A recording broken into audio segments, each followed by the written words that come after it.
7:30 থেকে ভোট শুরু হয়েছে।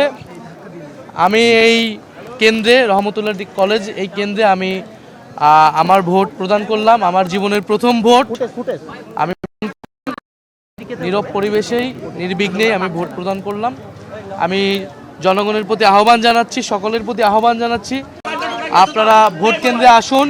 16 বছর সুষ্ঠু নির্বাচনের সুযোগ ছিল না, আমাদের আজকে সুযোগ এসেছে এই ভোটাধিকার প্রয়োগের মাধ্যমে গণতন্ত্রকে প্রতিষ্ঠা করার, গণভোটে হ্যাঁ প্রদানের মাধ্যমে সংস্কার বাংলাদেশকে এগিয়ে নিয়ে যাওয়ার। কয়েকটি জায়গায় এই ধরনের ঘটনার রাতে আমাদের দল থেকে প্রেস ব্রিফিং করা হয়েছে। আমরাও সোশ্যাল মিডিয়া এই বিষয়ে আমাদের বিভিন্ন প্রার্থীর কুড়িগ্রামে আপনারা দেখেছেন আতিক মুজাহিদ, নোয়াখালীতে হান্নান মাসুদ, হাতিয়াতে, এছাড়াও এরকম কয়েকটি জায়গাতে আর হাসনাত আবদুল্লাহর এলাকায় সেখানে কিন্তু ক্রমাগত কয়েকদিন ধরে একটা, ফলে অনেকগুলা জায়গাতে ইভেন আমার এই ঢাকা 11 আসনেও গতকাল রাতে অনেকগুলো জায়গায় আমাদের যে ক্যাম্প বসেছে ভোট কেন্দ্র সংলগ্ন সেই ক্যাম্পে কিন্তু হামলা হয়েছে, বন্ধ করে দেওয়া হয়েছে।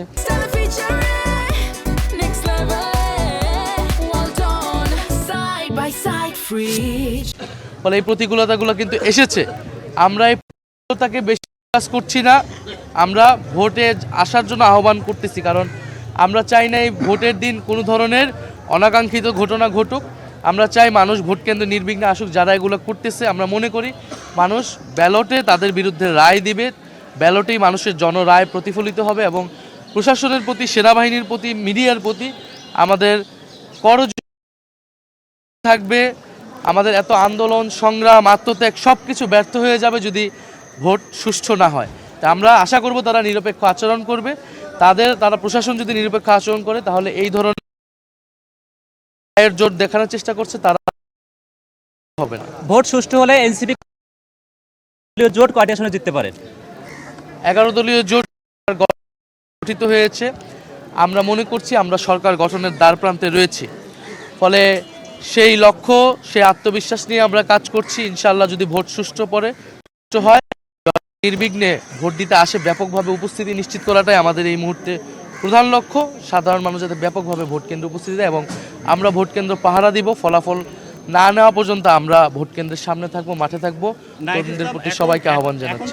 অবশ্যই আমরা জনরায়কে মেনে নিব। নির্বাচন সুষ্ঠু হলে, গতকাল রাতেও বলেছি, এখানে নির্বাচন সুষ্ঠু অনেকগুলো ক্রাইটেরিয়া রয়েছে। মুখের কথা সুষ্ঠু বা নির্বাচন মণ্ডল হয়ে যাবে না। এখানে আপনারা মিডিয়ারা রয়েছেন, সোশ্যাল মিডিয়ায় পর্যবেক্ষণ হচ্ছে, সোশ্যাল মিডিয়া সাধারণ মানুষ কিন্তু তার কমেন্ট করবে। প্রচুর বিদেশি পর্যবেক্ষকরা এবার কিন্তু এসেছে ব্যাপকভাবে, প্রচুর আন্তর্জাতিকভাবে।